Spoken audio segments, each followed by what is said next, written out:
आज हम drama serial शेर के बारे में बात करेंगे। शेर जानता था कि इसके वालिद और इसका होने वाला एक्सीडेंट सिर्फ एक हादसा नहीं था, बल्कि इन दोनों को मारने की एक साजिश थी। इसलिए जब शेर अपने सामने फाहद को देखता है, तो उस पर हमला कर देता है, लेकिन घर के मुलाजिम शेर को पीछे कर देते हैं। इसके बाद शेर के चचा बदरुज़मान बहुत डर जाते हैं और शेर को पागल खाने दाखिल करवा देते हैं, जहां वो बिल्कुल नॉर्मल रिएक्ट करता है। लेकिन अगले ही लम्हे वो अपने आने वाले वार्ड बॉय को जोर से पकड़ लेता है और करीब ही था कि वो उसे कत्ल कर देता।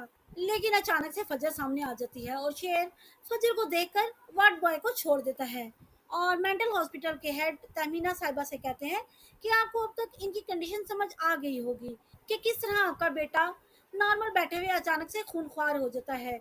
शेर की वालदा भी कुछ कहने ही वाली थी कि बदरुज़मान फौरन बोलता है, हम भी यही चाहते हैं कि इसका मुकम्मल इलाज करवाया जाए। और यूं शेर का ट्रीटमेंट शुरू हो जाता है और इसकी कंडीशन को देखते हुए शेर का डॉक्टर इसके पाँव में बेड़ियां डाल देते हैं, क्योंकि इस बात का खतरा था कि वो किसी को कत्ल ना कर दे। फिर डॉक्टर्स शेर को इलेक्ट्रिक शॉक्स लगाते हैं, लेकिन फिर भी शेर की हालत में कोई बेहतरी नहीं आ रही थी। दूसरी तरफ जब डॉक्टर फजर शेर से मिलने आती है, तो शेर फजर पर हमला कर देता है और अपने आप को बचाते हुए फजर को सर पर चोट लग जाती है। फजर का ब्लड देखकर अचानक से शेर नॉर्मल हो जाता है और फजर से कहता है, ये सब मुझे मारना चाहते हैं और मेरे घर वाले नहीं चाहते कि मैं ठीक हो जाऊं।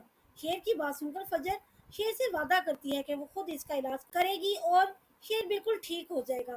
फिर फजर सोचती है कि शेर का कजन फहद एक घटिया इंसान है और शेर अपने घर वालों से बिल्कुल मुख्तलिफ है। हो सकता है फहद शेर की जान का दुश्मन हो गया हो, इसलिए मुझे शेर का इलाज खुद करना होगा ताकि शेर को फहद की किसी भी साजिश से दूर रखा जाए। दूसरी तरफ बदर अपने बेटों को बताता है कि मेंटल हॉस्पिटल में वही लड़की डॉक्टर भी है जिसे फहद अपने साथ भगा कर लाया था। ये सुनकर फहद अपने वालिद से कहता है कि शेर को फजर के साथ बहुत हमदर्दी थी और अगर फजर ने बदले में शेर का इलाज किया और शेर एक नॉर्मल जिंदगी की तरफ वापस आ गया तो क्या होगा। फिर बदरुज़मान कहता है, मैं यही चाहता हूँ कि शेर की तबीयत में थोड़ी सी बेहतरी आए और फिर हम इसकी शादी कर दें और भाई साहब की वसीयत बदलने के लिए शेर से और इसकी वालदा से तमाम जायदाद अपने नाम करवा लूँ, फिर चाहे शेर मुकम्मल पागल हो जाए या मर जाए। इस तरह शेर की जायदाद हमारी हो जाएगी और किसी ट्रस्ट को नहीं जाएगी। दूसरी तरफ शेर की सौतेली वालदा अपनी बेटियों से कहती है, तुम्हारे बाप के मरने से हमें क्या फायदा हुआ। तमाम जायदाद तो वो अपने बेटे और दूसरी बीवी के नाम कर गया है और अभी भी हर चीज तहमीना से मांगना होगी। काश तुम्हारे बाप की जगह तहमीना मर गई होती तो सारी जायदाद तो हमारी हो जाती।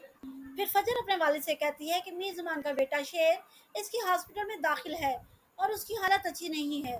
फजर की बात सुनते ही फजर के वालिद शुजात फजर से कहते हैं, अब वक्त आ गया है मैं तुम्हें कुछ कहूँ और तुम उसे मेरा हुक्म समझते हुए वैसा ही करो जैसे मैं कहूँ।